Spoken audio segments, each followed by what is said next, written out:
Hello students, how are you all? I hope you're all fine, staying at home, breaking the chain and fighting against this pandemic.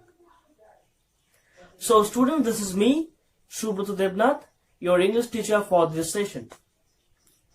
Okay, so without further delay, let us move to our academics. Since today is our first day of our online classes, so I would like to begin with our first chapter, that is a poetry named as Rain in Summer, written by H.W. Longfellow. But before beginning this poetry, let us know something about the poet and the poem.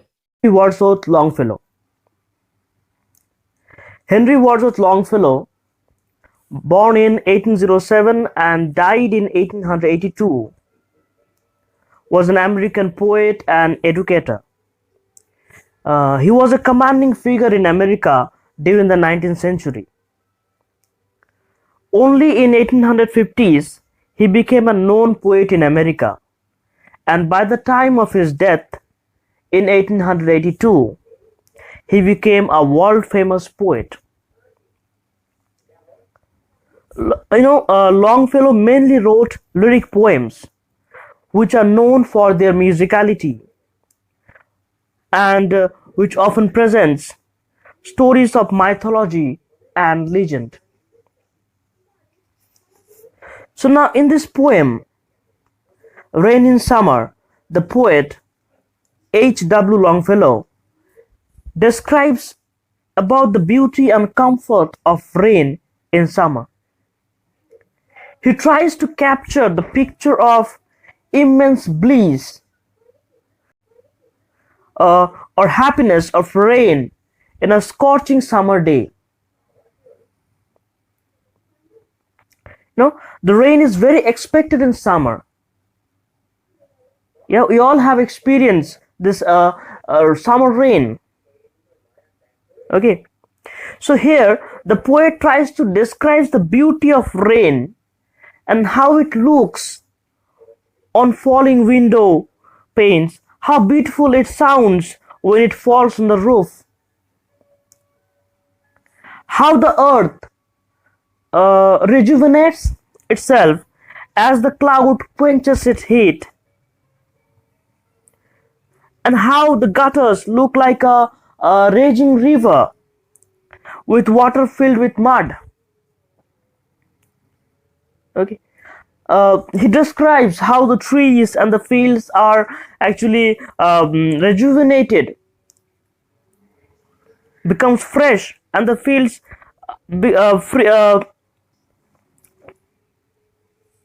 free of freshness in them, and how the dry and the parched lands get satisfied with the shower. So now coming back to the poetry, look at the stanza 1. It goes like this: how beautiful is the rain after the dust and heat, in the broad and fairy street, in the narrow lane, how beautiful is the rain. Look at this stanza, how it goes: how beautiful is the rain after the dust and heat. See, here in this stanza the poet is very happy and has described the scenery of rainy summer season.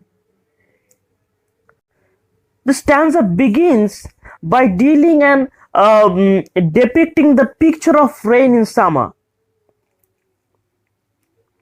Overjoyed by the shower in the very hot days, how the rain reduces the heat of a dry and very hot street and relieves him from the heat and dust of the summer. See? In the broad and fairy street, in the narrow lane, how beautiful is the rain. He says that the rain has washed off the dust from the narrow and wide streets of the city. The street depicted as if on fire, as the street is on fire and needs the rain to cool its surface.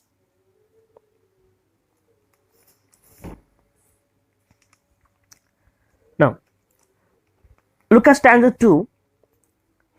how it clatters along the roofs like the tramp of hoofs, how it gushes and struggles out, how the throat of the overflowing sprout.